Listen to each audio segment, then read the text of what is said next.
પુરામાં થાય દીવડા જગમગ જગમગ થાય પુરામાં થાય દીવડા જગમગ જગમગ આરતી ભગતનાથની થાય આરતી ગોવર્ધનનાથની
તમે જમો તો આનંદ થાય દીવડા જગમગ જગમગ થાય આરતી કૈલાસ ટેકરી આરતી કૈલાસ ટેકરીએ થાય આરતી કૈલાસ ટેકરી આરતી કૈલાસ ટેકરીએ થાય સાધુ સંતો ગુણયના ગાય દીવડા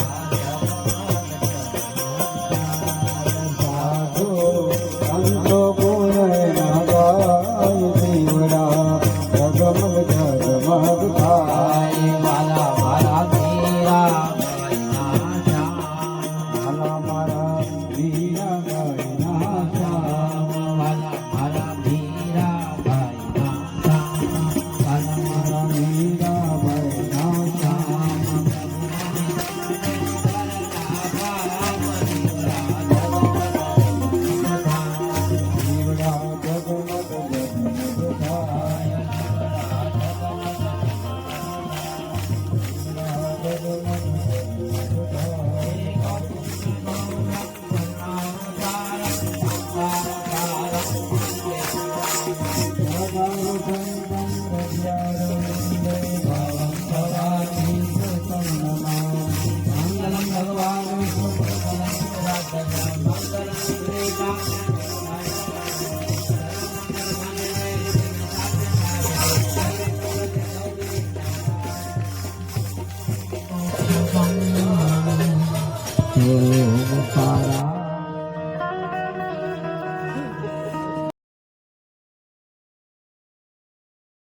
વાલા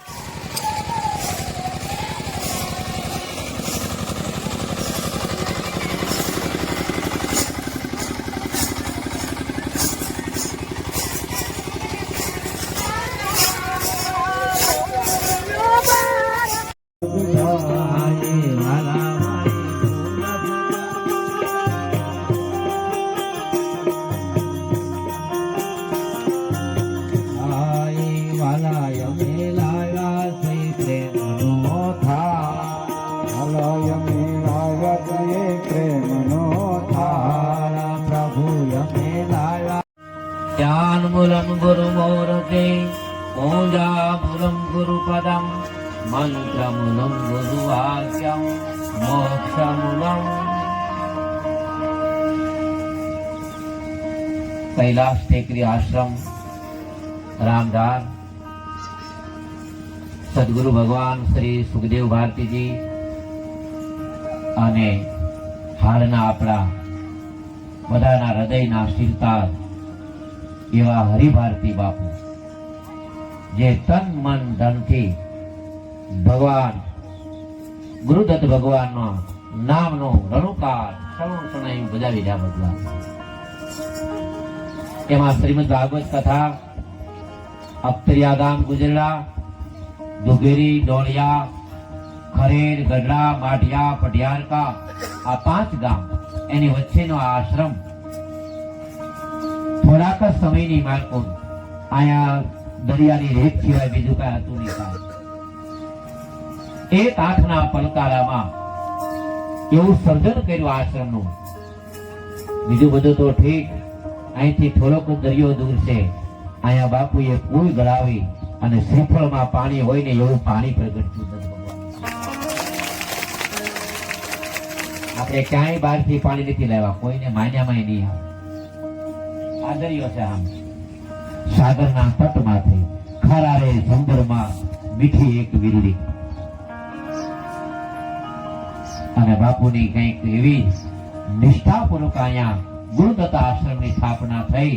એમાં જ આપણે બધા ભેળા થઈ તન મન ધનથી, કારણ કે અહીંથી ગામ બધા દૂર દૂર છે. 100 માણસ વિચાર કરે ને ત્યારે 1 માણસ એ પહોંચે એમ છે. વિકટ રસ્તો છે, કઠિન માર્ગ છે, દરિયાનો તટ છે, અને આવી ભૂમિકામાં રહી અને ભજન કરવું બહુ કઠિન વાત છે. કાન કઠિન, સુનન કઠિન અને રહન કઠિન હતી. એવા હરિભારતી બાપુ આપણા આખા સમાજમાં, સૌરાષ્ટ્રમાં, જુનાગઢ બાપુના ભંડારાની અમારે ગડાણથી લાલા દાદા સેવા કરવા જાય છે શિવરાત્રીના મેળામાં. અને એ ભારતી બાપુના અખિલ ભારતીય આમ તો બાપુ હતા. એ ભારતી બાપુ આશ્રમથી શું બાપુ પધાર્યા છે એના તાળીના ગગડાથી વધારે. कोयल किसी को क्या दत है અને કગવા किसी का क्या ले, बानी मीठी बोल के वो तो अपना कर ले. અને એ પુંજ સદગુરુ ભગવાનનું આપણા હરિભારતી બાપુ અને બાપુનું ફૂલહારથી સન્માન કરે. બોલો કૃષ્ણ કનૈયા. ઋષિભારતી મહામાંડલેશ્વર એક ઋષિભારતી